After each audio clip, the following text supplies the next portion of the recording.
दोस्तों, इजराइल फिलिस्तीन के बीच जंग जारी है और जंग के दौरान जो तीसरा मोर्चा यमन से खुला है उसने ताबड़तोड़ मिसाइलें, ड्रोन दागना जो है वो इजराइल के ऊपर शुरू कर दिया है।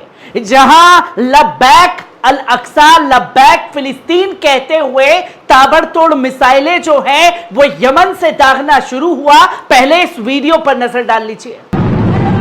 अल्लाहु अकबर, अल-मौत अमेरिका, अल-मौत इस्राइल, अल-लअनत अल यहूद, अन-नस्र इस्लाम।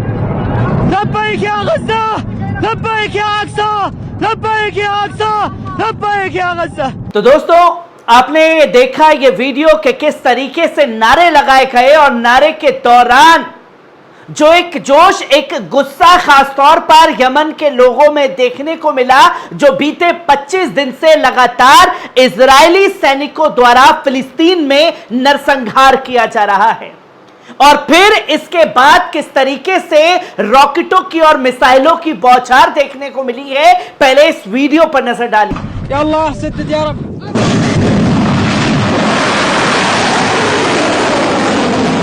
तो दोस्तों, आपने देखा कि तीसरा मोर्चा जो है वो खुल करके सामने आ चुका है। जहां मैंने पहले भी बताया कि पहले हमला किया, फिर सैन्य अभ्यास और सैन्य अभ्यास के बाद में ऐलान किया कि हम खुल करके जो है इस जंग में तब तक हमले इजराइल के ऊपर नहीं रोकेंगे जब तक वो हमारे मजलूम फिलिस्तीन भाइयों के ऊपर हमले नहीं रोक देता।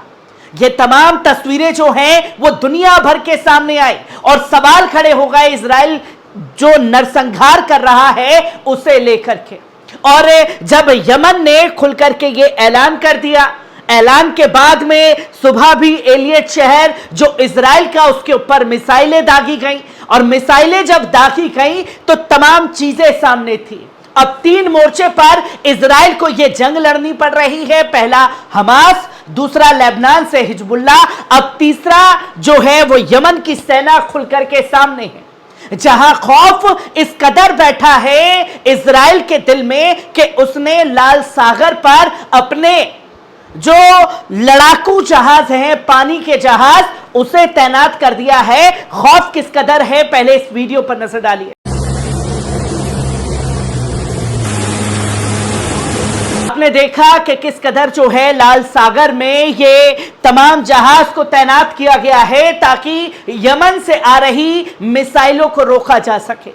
और कल ही यमन ने यह खास तौर पर ऐलान किया कि उसके पास 2000 किलोमीटर की रेंज वाली लाखों मिसाइलें हैं और वो तब तक उसके ऊपर, इजराइल के ऊपर बरसती रहेंगी जब तक वो ये तमाम चीजें नहीं रोक देता।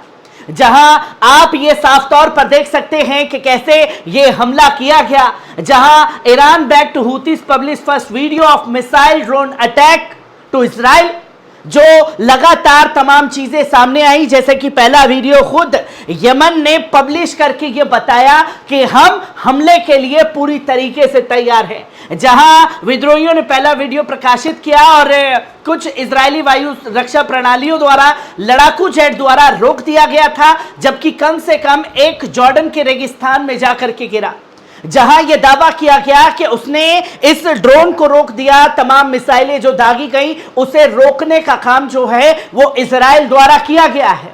पर इसके दिल में खौफ इस कदर बैठा कि यमन से जो मिसाइलें आ रही हैं उसके लिए लाल सागर में अपने लड़ाकू जहाजों को तैनात करना पड़ा, जो कि आप ये देख सकते हैं कि IDF says it has deployed a new missile boat in the red sea following a new Houthis. जो हूतीज के हमले हो रहे हैं उसको रोकने के लिए हमने अपने लड़ाकू जहाज जो है वो तैनात कर दिए गए हैं।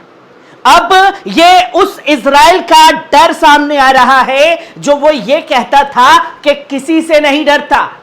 हिजबुल्लाह अलग मार रहा है, हमास अलग मार रहा है और यमन से भी हमले शुरू हो चुके हैं, जो कि टाइम्स ऑफ इजराइल ने इसके बारे में साफ तौर पर बताया कि इजराइल रक्षा बलों का कहना है कि यमन में ईरान समर्थित हूतीस द्वारा कई मिसाइलें और ड्रोन हमलों के बाद उसे नौसेना मिसाइलें रोकने के लिए लाल सागर को मजबूत किया है। हमने अपने लड़ाकू जहाज तैनात कर दिए हैं ताकि इस जंग में हम यमन का सामना कर सके। कल सेना ने यमन से इजराइल पर दागी एक मिसाइल और 2 ड्रोन से बड़ा हमला किया था, जो कि आज सुबह एलियट शहर पर भी यह हमला किया गया, जो कि कई सारे सवाल खड़े करता है कि अब इस जंग में कितने मोर्चे इजराइल के खिलाफ खुलने वाले हैं, इसका किसी को कोई अंदाजा नहीं। कैसी लगी खबर? कमेंट बॉक्स में आकर के अपनी राय देना ना भूलिएगा। चैनल को सब्सक्राइब कीजिए, बेल आइकॉन दबाइए ताकि आने वाले वीडियो की नोटिफिकेशन आपके साथ साझा की जा सके।